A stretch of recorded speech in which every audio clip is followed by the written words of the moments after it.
Hello everyone, on this entry Project Glastron, I'm going to talk to you about putting some fiberglass over the stringers, putting in a drainage system to run underneath the deck, as well as building some deck frames, which are also known as bulkheads.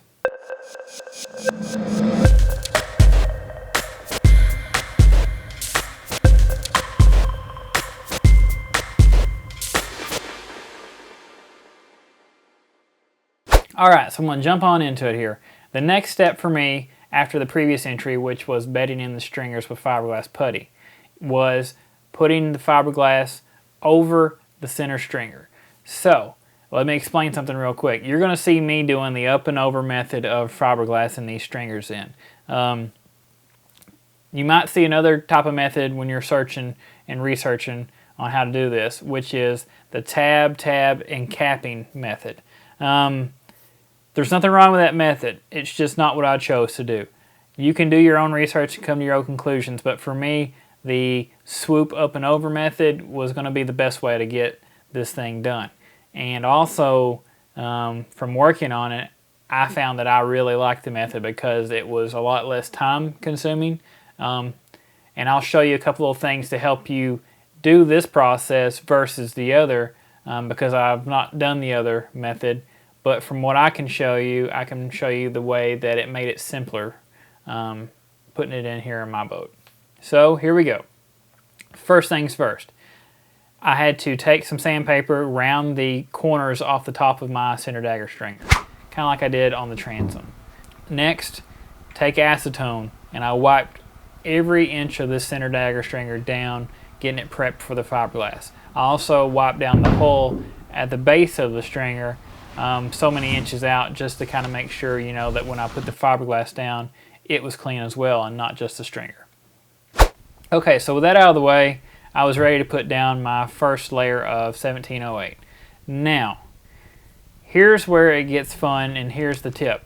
If you will take your resin and apply it to the stringer and the hull that we just cleaned, as well as putting it on the first piece of fiberglass on the bottom side, then when you take that and lay it down to the stringer, it wants to form around a lot faster. What you're basically doing is you're saving yourself the trouble of trying to push all the resin through the top side of the fiberglass, which then has to hit the board, and you have to coat the whole piece of fiberglass. You're saving yourself some time because you have cheated in a way by applying it on the bottom, so you're only having to put just a little bit more fiberglass versus pushing it all through one side only. But trust me, this is a great trick to do if you're going to do this method of layering. Took me 3 pieces of 1708 for each layer. So the first layer, working back to front, 1 piece, second piece, and the third, getting all the way to the front of the stringer. And then doing the same method for each piece, putting down resin, putting resin on the back of the fiberglass, laying it over, pushing it down. And I used my hands, as you can see, when I would put a new piece down to help it form around the stringer even better. Really saved me some time doing this and some aggravation, because you do have to make it form down and push it on there and get as much air out as you can. So it is a little bit of a task, but this is nothing to scare you off from trying it. So, use my hands to kind of help me do this, and then use the roller. Something I did not get, which I will have from here on out, is I bought a actual fiberglass hard roller, because there are some certain points here when I did all these stringers that I wished I would have had one, and it was hindsight at this point because I'm finished when I bought my roller versus being able to show you working with it in the video. I just use my typical little rollers that you can do paint with. That's what I'm using. And don't get me wrong, they still work great, but having that combination, I think, would have been a little bit nicer on some of these areas versus having to work so hard with just a paint roller. So there we go. You saw me put down the second layer here while I was talking, and now I have 2 layers of 1708, and the center dagger stringer is completely glassed in. All right, so jumping on forward, going to the drainage system. Now, let me explain myself a little bit, because some of you guys are probably thinking, what do you mean drainage system?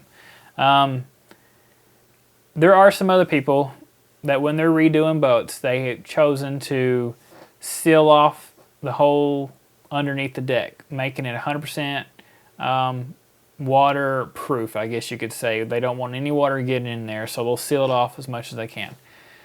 Well, you can't do that with my boat, and here's why. My boat is a bow rider boat, which means that in the front of the boat, there is storage and such under the seats.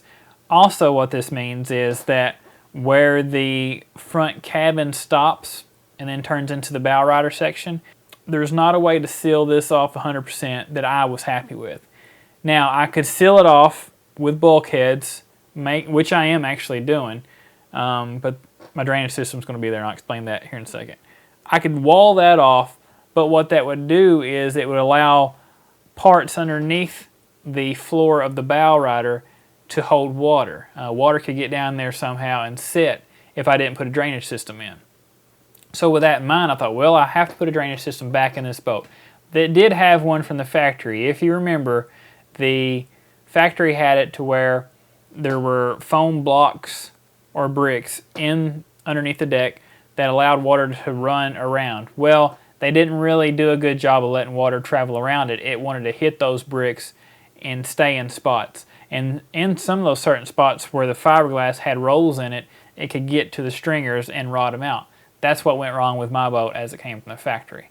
So you're seeing me in the first step here.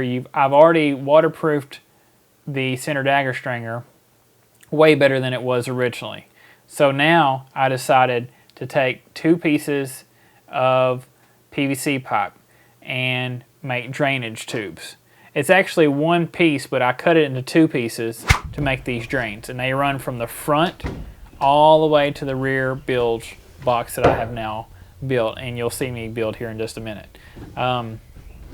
So PL glued these things down, sticking them on either side of the center dagger stringer. This is why I had a fiberglass the center dagger stringer first, was because I needed to go ahead and get that in place and waterproofed before putting my drainage that's going to run across and beside this center dagger stringer. I needed it to be done and in place.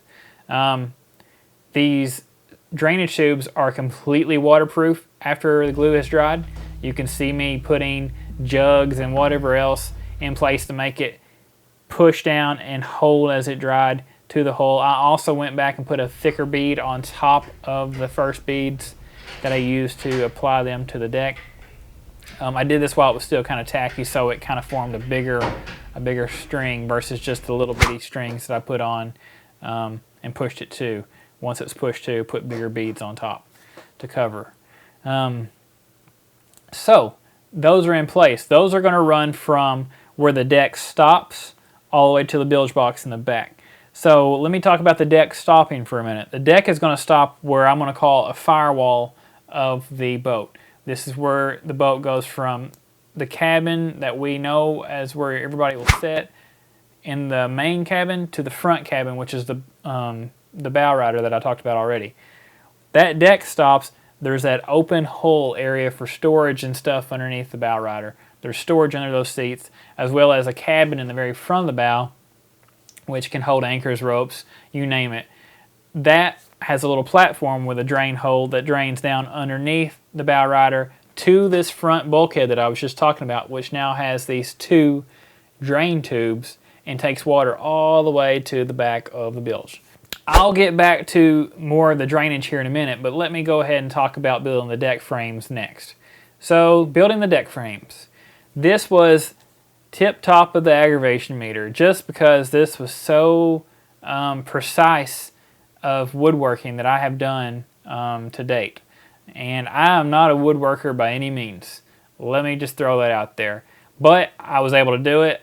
I studied, did tricks to get it done, all that stuff, researching and practicing to make this happen. The reason this is tip top of the aggravation meter, aside from those little factoids that I just threw out there, is because that each frame or bulkhead, whichever you want to call it, I like to refer to them as frames. Each one of those has its own measurements, 100% custom. What I mean by that is I was not able to measure one, do all my cuts, and say, okay, this will fit in any spot along the stringers. Didn't work that way. I had to make a custom one for every spot that I wanted it to be. So that meant I had to measure width, height, and also cutting out around the drain tubes and up and around the center dagger stringer, because the center dagger stringer is shorter than the other 4 stringers. It's not the same height. So every time I put a frame, I had to cut out that shape of the stringer wherever it was, because as the bottom hole of this boat goes from back to front, it pitches upward. So this measurement here to cut out around that center stringer and those drain tubes would change where I placed the frames along the hull. I hope that made sense. It's a lot to explain, but trust me, it was a pain to get this done, and I'm glad it's over with as I made it. I didn't get a lot of video recorded when I was making them, to be quite honest, because I was highly aggravated, like I've already mentioned. And whenever the camera would fill up on the card or the battery would go out if I wasn't plugged into power, I was just like, forget it, I'm busy, I'm trying to get this done. It was not fun for me at this point. Up until this point, aside from grinding, I've enjoyed working on this, but this part here was an unexpected nuisance to me. And I'll quit beating the dead horse now and I'll move on. The next thing after I had all these frames built was to fiberglass putty them along the bottom, up and around the drain tubes, the center dagger stringer, and up the sides where I placed them. And then after that fiberglass putty cured, I went in and tabbed each of the frames into place along the stringers on the front and back side, doing 2 layers of 1708 on my tabs and moving forward. So all 4 of these frames have now been tabbed and fiberglass puttied into place. Then it came time to go back to fiberglassing up and over the stringers and the frames. So what I did, I measured 2 layers for each frame, and I do not remember my measurements, but pretty much the second layer was longer than the first layer, just to give it that nice extra tab material to make sure it covered everything properly.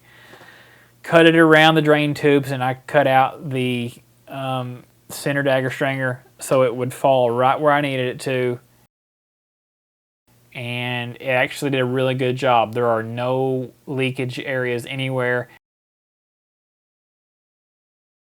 So each one of these frames is now 100% in place.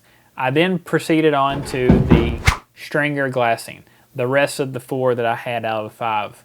So, working my way down, just like I did on the center dagger, I did 2 layers of 1708 on each stringer. So, I had it all cut, and I had the layers on the side of the boat, and what I would do before I started was I laid it out where it was going to be in place, and I would cut out the frame notches out of the glass. That way it could just wrap around the stringer and the frame be right in between, and thanks to that fiberglass tabbing I had already done on the frames to the stringers as it is now, it could wrap right over that tabbing, creating a complete fiberglass area. There's no naked wood left whatsoever.